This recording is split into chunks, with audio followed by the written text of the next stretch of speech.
ఫిబ్రవరి 14th మనందరికీ తెలుసు. అందరూ కూడా వ్యాలంటైన్స్ డే సెలబ్రేట్ చేసుకుంటా ఉంటారు. బట్ ఇక్కడ మాత్రం నా వెనకాల కనిపిస్తున్న వాళ్ళందరూ అఖిల భారత గోసేవ ఫౌండేషన్. వీళ్ళు మాత్రం ఈరోజు వ్యాలంటైన్స్ డే వద్దు, నేషనల్ కౌ హగ్ డే చేసుకోవాలి అని చెప్పేసి ఒక వినూత్నమైనటువంటి ఉద్యమానికి తెరతీశారు.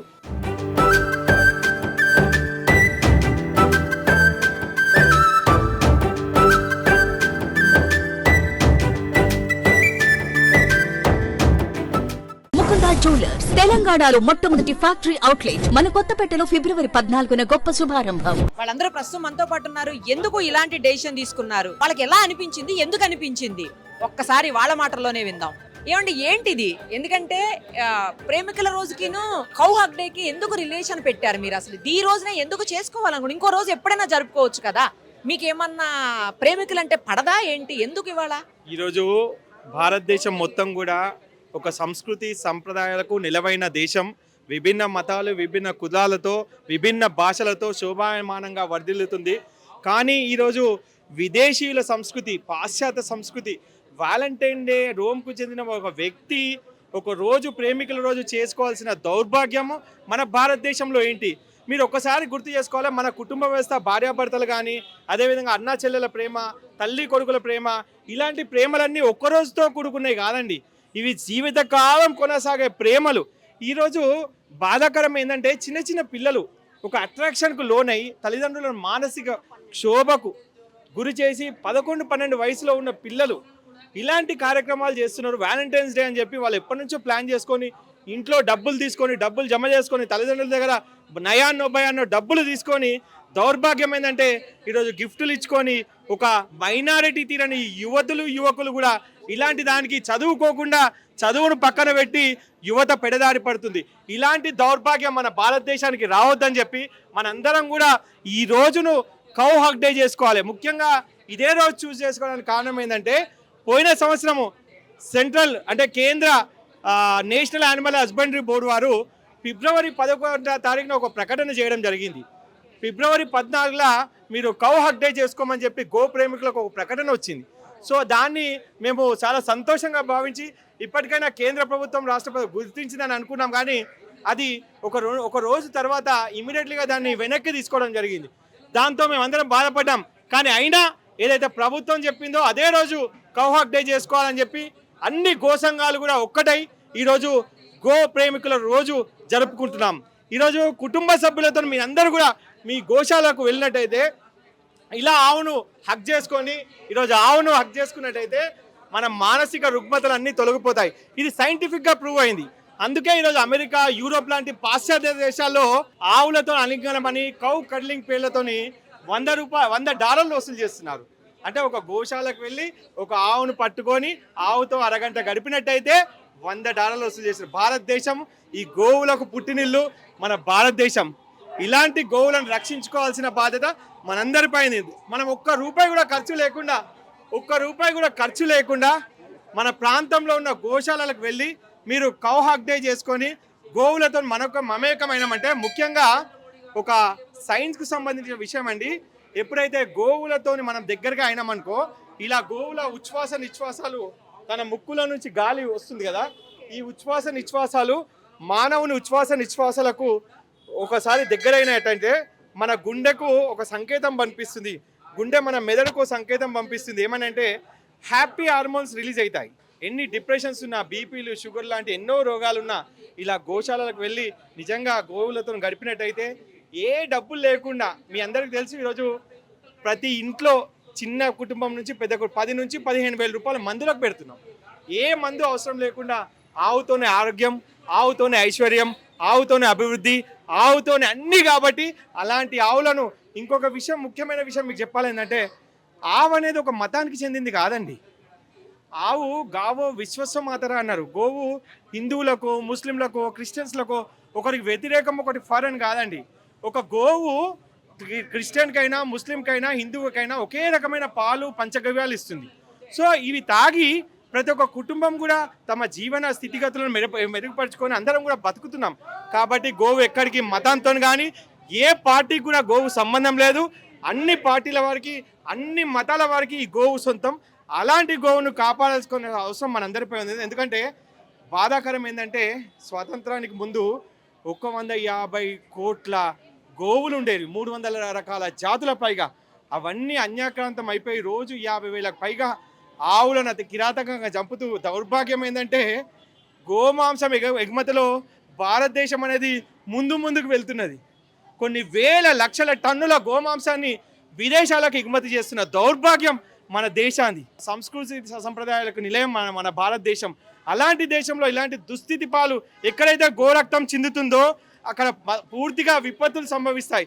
ఈరోజు ఆవు లేకపోతే యజ్ఞ యాగాదులు లేవు, యజ్ఞ యాగాదులు లేకపోతే వర్షాలు లేవు, వర్షాలు లేకపోతే ఈ పంటలకు ఆహారం లేదు, ఈ పంటలకు ఆహారం లేకపోతే మన పిల్లల భవిష్యత్తు ఎలా? ఇంకొక ముఖ్యమైన విషయం ఏంటంటే ఈరోజు భూమి మొత్తం కూడా 120 లక్షల హెక్టార్ల భూమి నిర్వీర్యం అయిపోయింది. ఎక్కడ సూక్ష్మ పోషకాలు లేవు. ఎందుకంటే క్రిమిసంహారక మందులు, పురుగుల మందులతోని ప్రతి ఒక్కరం కూడా వ్యవసాయ పంటలు పండిస్తున్నారు. అలాంటి పంటలు తిన్న మన పిల్లలు అనారోగ్యానికి గురవుతున్నారు. వాళ్ళ భవిష్యత్తు ఆగమ్య గోచరంగా తయారవుతుంది. అందుకే 3-4 సంవత్సరాల పిల్లలకు కూడా క్యాన్సర్ లాంటి మహమ్మారి వస్తున్నాయి. ప్రతి ఇంట్లో పేరు లేని రోగాలు, కాళ్ళ నొప్పులు, పంటి నొప్పులు, ఆరోగ్య సమస్యలు, ఇవన్నీ మనం తింటున్న ఆహారమే. ఈరోజు 8-9 సంవత్సరాల పిల్లలు మెచ్యూర్ అవుతున్నారు, హార్మోనియల్ ఇన్బ్యాలెన్స్. పెళ్ళై 10 సంవత్సరాలైన పిల్లలు పుట్టకుండా అందరూ కూడా ఈరోజు ఫర్టిలిటీ సెంటర్లకు తిరగాల్సిన దౌర్భాగ్యం ఏర్పడుతుంది. కరోనా టైంలో ఆక్సిజన్ కోసం, ఆక్సిజన్ ఇచ్చే మన ప్రాణవాయువుని ఇచ్చే గోవును వదిలేసి ఆక్సిజన్ కోసం వెంపర్లాడాం. ఇలాంటి ఆవు పాలు, ఆవు మూత్రము, ఆవు పేడ, ఆవు నెయ్యి ఎంత ప్రశస్తమైనది. ఇలాంటివి అన్ని వర్గాల వారు కూడా వీటిని ఆవు పాలతో వచ్చిన ప్రతి ఒక్క ప్రొడక్ట్స్ను మనందరం తీసుకొని ఆరోగ్యంగా ఉండాలని అఖిల భారత గోసేవ ఫౌండేషన్ ఆధ్వర్యంలో ఈ యొక్క మహాయజ్ఞాన్ని మేము చేస్తున్నాం. జై గోమాత.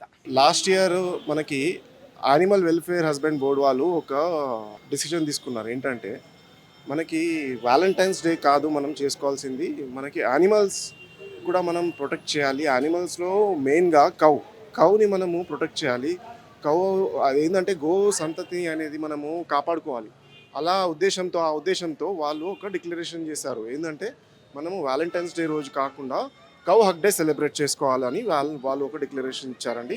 అదే మనం ఒక డిక్లరేషన్తో మనం ముందుకు ఎవ్రీ ఇయర్ పాటిస్తున్నామండి. ఇప్పుడు ఈ సంవత్సరం కూడా లాస్ట్ ఇయర్ కూడా సెలబ్రేట్ చేసాము, ఈ ఇయర్ కూడా సెలబ్రేట్ చేసాము. ఈరోజు అందరికీ భారతీయ సంస్కృతి సాంప్రదాయాల మీద ఎక్కువ అత్యుత్సాహం వచ్చింది. దానికి కారణం ఒకటి, కరోనా వచ్చినప్పుడు మనిషి జీవితం సమస్యల వలయం, ఎప్పుడైనా మరో సెకండ్లో ఏదైనా జరగచ్చనే ఒక అభిప్రాయం లేకపోతే భయం ఏర్పడి కొన్ని బంధాలకి చాలా విలువిచ్చారు. బంధాలంటే మానవ సంబంధాలు, రక్త సంబంధాలకి విలువ ఇచ్చి విడిపోయే కుటుంబాలు మళ్ళీ కలవటం మొదలుపెట్టాయి. ఆ సందర్భంలో అసలు మనం ఎవరివి, నేనెవరు, అసలు భారతీయ సంస్కృతి సాంప్రదాయాలంటే ఏంటి, ప్రకృతి మీద మనం ఎంత ఆధారపడ్డాము అనే విషయాలు బయటకు వచ్చాయి. మరి మనం తీసుకునేటువంటి ఆహారం ఘనరూపం, ద్రవరూపం, వాయురూపం. ఘనరూపంలో, ద్రవరూపంలో మనం నేరుగా నోటి ద్వారా ఎక్కువ భాగం తీసుకుంటాము, అది చాలా తక్కువ పరిమాణంలో తీసుకుంటాం. కానీ వాయు రూపంలో దానికి చాలా ఎక్కువ రూపంలో సుమారు 10,000 క్వింటాల్ అనుకోండి అట్లా తీసుకుంటాం. తెలియకుండానే 24 అవర్స్ వాయువుని మనము ఆహారంగా తీసుకుంటుంటాం. అటువంటి వాయువుని మనకు ఇచ్చే మంచి జంతువులు ప్రకృతిలో గోవుగా తీసుకోవచ్చు. మరి గతంలో ఈరోజు వ్యాలంటైన్ డే అని, ఈరోజు ఏదో ప్రేమికులంటే పెళ్ళి కానీ యువకులు మాత్రమే అని ఒక అభిప్రాయం ఉండింది. కానీ ఇప్పుడు ఖచ్చితంగా భారతదేశంలో మన సాంప్రదాయాల ప్రకారం ఇలాంటి కార్యక్రమం, ఈ గోవులకి ఒక హగ్ ఇచ్చి నిజమైన ప్రేమికులం మేము, ప్రకృతిని ఆస్వాదించే వాళ్ళము, ప్రకృతిలో భాగంగా ఏర్పాటు చేసినటువంటి ఆ భగవంతుడు ఏర్పాటు చేసినటువంటి జంతువుల్లో శ్రేష్టంగా భారతీయులు అందరూ కూడా అటు సైంటిఫిక్గా ఆలోచించినప్పుడు కానీ లేదా మనం ఎక్కువ వ్యాపారంగా చూస్తాం ప్రతిదీ. అంటే నాకేంటి లాభము అని చూస్తాం. అలా చూసినప్పుడు కూడా ఆవు ద్వారా అన్ని లాభాలే, నష్టం అనేది లేదు. అలాంటి పరిస్థితి కూడా మనం గమనించినప్పుడు మరి సమయాన్ని సద్వినియోగం చేసుకొని విశిష్టమైనటువంటి సంపదని మరి సృష్టించుకొని మన ఆశయాల్ని మనం నెరవేర్చుకుంటూ విజయాలు పొందడమే మన యొక్క ముఖ్య ఉద్దేశం. ఈ ప్రేమికుల దినోత్సవం రోజు అలా కాకుండా, అంటే అర్థమైపోయి ఉంటుంది, ఇలా చేయడం అనేది మన సాంప్రదాయము లేకపోతే మన సంస్కృతిలో భాగంగా తీసుకురావడం అనేది చాలా గొప్ప విషయం. అందువల్లనే సినిమా షూటింగ్లో ఉన్నా కానీ పరిగెత్తుకుంటూ ఇక్కడికి రావడం జరిగింది. ఇట్లాంటి కార్యక్రమాల్ని చేపట్టినటువంటి వీళ్ళకి, దీన్ని వ్యూ చేస్తున్నటువంటి సుమన్ టీవీ వాళ్ళకి, సుమన్ టీవీ అంటే నేను ఒక 50,000 వీడియోస్లో ఎక్కువ భాగం సుమన్ టీవీలోనే చేశాను. అయితే ఆయన నెల్లూరు, ఆయన మీ అతను తెలుసు నాకు. వారికి కూడా ప్రత్యేక ధన్యవాదాలు, కృతజ్ఞతలు తెలియజేస్తున్నాను. అందులో చాలామంది యాంకర్స్ వస్తుంటారు, కానీ ఈ అమ్మాయిలో ఒక పట్టుదల ఉంటుంది.